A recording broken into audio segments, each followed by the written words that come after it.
Welcome back, everyone. Let's now discuss string formatting for printing. Often, you're going to want to be able to inject a variable into your string for printing. So we already learned about concatenation.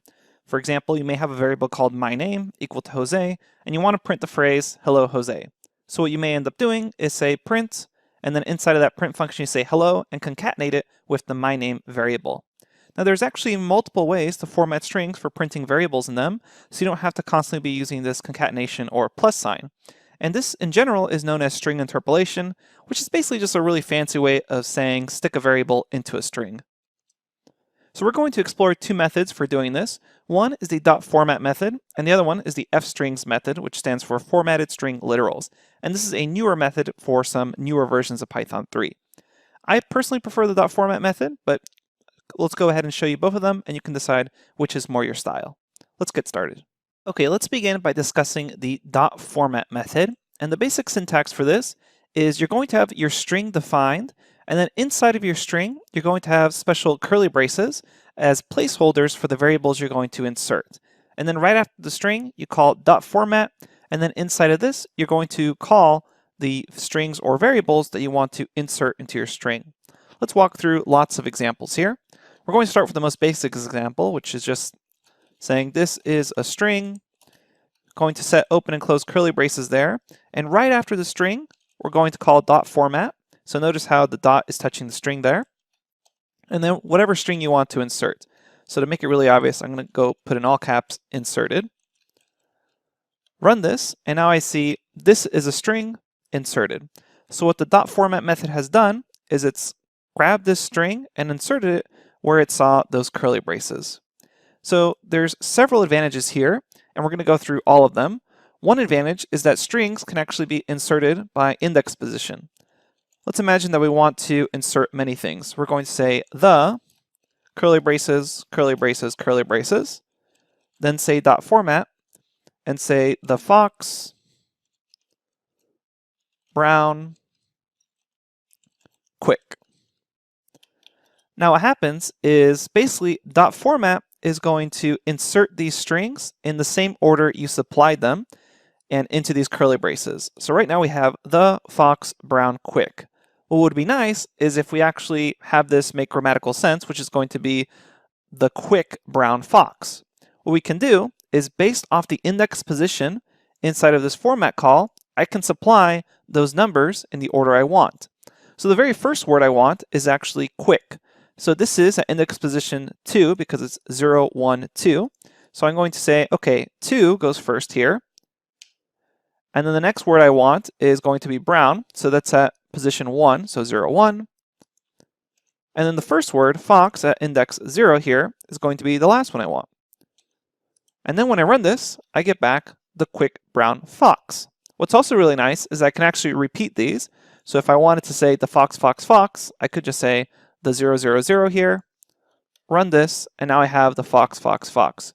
So I can play around with this in case I ever want to work based off of index position. Now what's also nice is that not only can I call things off the index position, I can also assign them keywords and then just call the keywords. Because here, as I'm working with this, there's no real indication that 0 is fox. Instead, I have to look over here and say, okay, what was the first word? What I can do is assign them keywords. So let's do this. We're going to say the curly braces, curly braces, curly braces, say .format, and then inside of the .format call, I'm going to say f is equal to the string fox. So you can kind of think of this as a variable assignment. And then we'll say b is equal to brown. And we'll say q is equal to quick. And then I can use these variable names here, f, b, and q, to insert them. So it's basically using these keywords as variable names here and inserting them that way. So inside of this, I'm going to say the q, b, f. And then when I run this, I get back the quick brown fox. And this is even nicer than previously because it's a little more readable to someone using it like, oh, okay, Q stands for quick, instead of having to look back and ask yourself, okay, well, what was index position 2? And then coming over here to format. So this is able to use these keywords, and I actually really prefer it this way myself. And what's also really nice about this, if again for some reason you wanted to say the fox, fox, fox, you could just type in F here into each of these braces, and you would get back the fox, fox, fox. So again, using keywords, you can use repetition easily. Okay, to finish off our discussion of the .format method, I want to briefly talk about float formatting with the .format method. And basically, this allows you to adjust the width and precision of your floating point number. Let's start with an example. We're going to say result is equal to 100 divided by 777. So as you may expect, this result is a number with a ton of decimal points after it. What we can do is we can actually, when we're printing this out, change the level of precision we want and even change the width of the number itself. So we're going to start off by saying print. The result was, and then open and close curly braces, say .format, and then here we'll say result, run this, and we see the result was, and it's basically this kind of large precision number. What I can also do is say R is equal to result, and then pass in an R inside these curly braces, and I get back the same result. So the way the formatting works for float formatting, as far as the .format method, is you pass in the value that you're referring to. So in that case, it's R here, that's the actual value name. Then you write a colon, and then you write in the width value you want, dot, and then the precision value you want, and then an F. And often what you're really going to care about is the actual precision. The width just allows you to kind of add in some white space if you have a really large width value. So let's do the following. We're going to say value, so that's R colon. We're going to set our width just equal to 1, then a dot, and then the level of precision we want. So this is mainly what you're going to be playing around with, this precision value. Let's imagine I only want 3 places past the decimal point. So I want 1, 2, and then 9, because 8 is going to be rounded up to 9 due to the 7 right next to it. Then I would say 1.3 F. I run this, and I get back 0.129. Now, if I play around with this width value and make it really large, what ends up happening is you end up adding white space. And the reason for that is because the width basically describes how long or how wide you want this entire string number to be.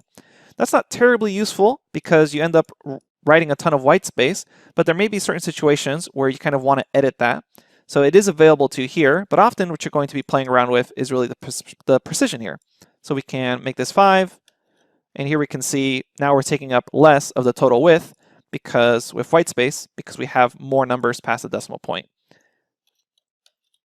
And you can just generally keep it as 1, but let's go ahead and show you another example. We're going to say result is equal to, let's say 104.12345.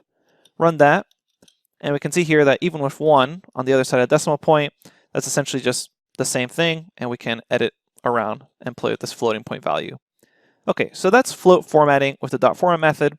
Again, it's the value, your width, and really your precision followed by F. And you can check out the notebook for a lot more examples on this. Finally, what we're going to talk about is F strings, and these are formatted string literals. These were introduced in Python 3.6, so they're still very new, and they offer several benefits over this older .format method. I generally prefer the .format method, but a lot of people prefer this string literal method, especially if they're coming in from other languages. And what it allows you to do is basically skip this step of using .format and instead write result, or whatever variable name you want, directly inside the string. So the way we do that is the following method. I'm going to create a couple new cells here.